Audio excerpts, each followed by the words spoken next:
Total, di nyo naman kami mahuhuli. Mhm. Puro lang kayo pilot study. Dalubhasa na nga ako eh. Sa Okay. tagal ng pilot study, graduate na ako. 4 na taon. Magmamasteral na. Tapos nagtataka ngayon bakit walang booking, ba't naghahabal, ang tatalino natin sa gobyerno eh. Mas matatalino yung nasa kalsada. Kami yung nagsiservisyo eh. Ayaw nyo makinig sa amin, o di gagawa kami ng para kumita kami ng mas malaki rin. So, Kung hindi natin po ililigal to, ilang taon na. Si Ariel nga eh. Tumanda na rin eh. So, sino sinisisi mo dito? Gobyerno na po. So, ang CAS, wala kayong monitoring system na pag yung inyo pong rider nagpatay ng app, agad-agad questionin mo, bigyan nyo ng patawag para magpaliwanag. Kasi nangyari talaga yan palagi, yung nagpapatay ng app, especially kapag rush hour or kapag umuulan.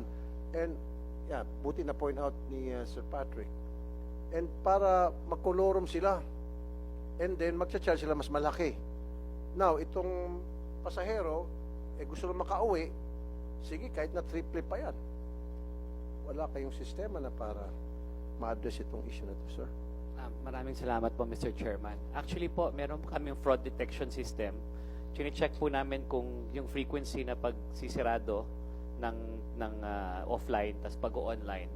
Meron pong algorithm yun na nagde-detect na kung ginagawa niya ng madalas, ibig sabihin, either nag-check siya ng price para malaman yung presyo, yung basehan ng presyo, tapos ino-off niya yung app para maghabal-habal. So nag-check po natin yung meron na po tayong mga naban based on that. Hindi, pero sir, mataas ang insidente ng pagpapatay ng app. During rush hour, hindi mo na-observe yan. During mga umuulan-ulan. Sir, actually po kami po sa experience po namin no, for peak hour at for pag umuulan ng konti po basta hindi po typhoon. Actually yung drivers po namin tumataas po yung online. Tumataas po yung online bikers namin on the road. No, sir. Opo. During peak hours at kapag umuulan, no drivers available. Palagi yan. Mga-staff ko. Yan palang reklamo ng mga staff ko. Sasabihin, no drivers available. Oh. Tama po yan, sir. Kasi, maging sa Grab, pinapatay yung apps. Di ba? Ito si Mr. Baka may kasagutan si Mr. Malungsod. Sir, amin na kami, sir. Ha? Sa tagal kasi ng pilot run, gumugulang na yung mga rider. Mhm. Ang tagal nyong i-regular to, gawing batas to, nakakaisip na yung rider ng bagay na papabor na sa kanila. Aha. Ang tagal Yan, na kasi umamin ng panahon eh. Hmm. Nakikita namin, 2017, 40 pesos lang ang gasolina. 50 hanggang 60 na ngayon. Hindi naman tumaas ang per. Ngayon, ang mindset ng rider, magulang kayo mga malalaki na yung kumpanya, di pa kami kikita sa inyo ng libo. Ang ginagawa ng rider, nanggugulang na rin. Gulangan. Total, di nyo naman kami mahuhuli. Mhm. Puro lang kayo pilot study. Dalubhasa na nga ako eh. Sa Okay. tagal ng pilot study, graduate na ako. 4 na taon. Magmamasteral na. Tapos nagtataka ngayon bakit walang booking, ba't naghahabal, ang tatalino natin sa gobyerno eh. Mas matatalino yung nasa kalsada. Kami yung nagsiservisyo eh. Ayaw nyo makinig sa amin, o di gagawa kami ng para kumita kami ng mas malaki rin. So, Kung hindi natin po ililigal to, ilang taon na. Si Ariel nga eh. Tumanda na rin eh. So, sino sinisisi mo dito? Gobyerno na po. Ang tagal na ng pilot study. Ang sabi noon, nung nag-uusap kami, pilot study, 6 months to 1 year. 5 taon na po, masteral na.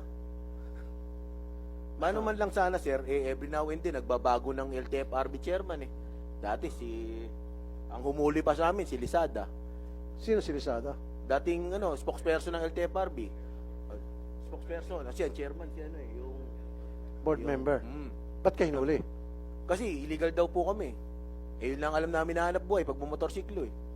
Matagal na yung habal-habal eh. Wala pa sila sa gobyerno, may habal-habal na eh. 2009, may habal-habal na. Pinopost na ni Congressman Ace Durano. Hanggang ngayon, namatay na si Representative Raul Delmar ng Cebu. Andiyan pa rin yung panukala na yun. Nananatili yung pilot run eh.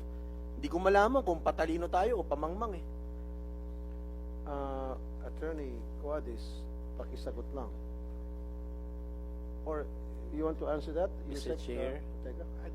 Sasagot naman po si Chair Guadis, but ano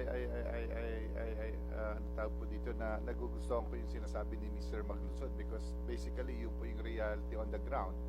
Eh syempre po, it's connected sa amin, sa gobyerno, sa ating mga big players, and with due respect, even sa ating po proseso sa paggagawa ng batas, siguro it's a wake-up call in such strong statement po, no?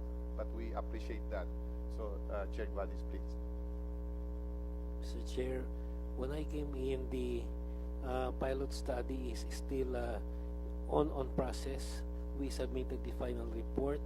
Both houses, Committee on Transportation for both High Senate and the lower house. When was it submitted? We submitted the report to your office, I think, about 3 or 4 months ago then, under the chairmanship of Senator Grace Poe. The committee report for the... You will submit now if... Can you resubmit it to us? Yes, of course, Mr. Chair. To me, to my We office, have an because I'm the new available chairman? copy. Yes, Mr. Chair. Okay. The version for the lower house was submitted. In fact, the lower house had already passed the bill on its third and final reading, and then inaangat na po sa Senate for the Okay. disposition of the Senate. So ang bola ho ngayon nito is in the Senate, Mr. Chair, and Okay. if you haven't received one, I can give you one today. I have Okay. a soft copy which I can furnish Mr. your office. Maglunsod, thank you so very much for raising that issue. And I didn't know na may problema din pala dito sa side ng legislative, yung paggagawa ng batas at nasa Senate. And bago lang po akong chairman ng transport, so baka na-overlook lang yon. So I'll look into it. I'll make sure na the ball will start rolling again. Maliwanag ko lang, sir, kasi dati pumasa na yun sa Congress. 17 Congress, pasado sa Congress. Hindi pumasa sa Senado. 18 Congress, pasado sa Senado. Hindi pumasa sa Congress. 19 Congress, pumasa sa Congress. Sa Senado po ngayon, hindi na naman. Kasi sir, Kada mag-election po, lagi kami nagagamit mga rider. Lagi kami tinutulungan pag tuwing election. Pagtapos ng election, hindi na kami natutulungan. Iwan na naman po kami sa ere.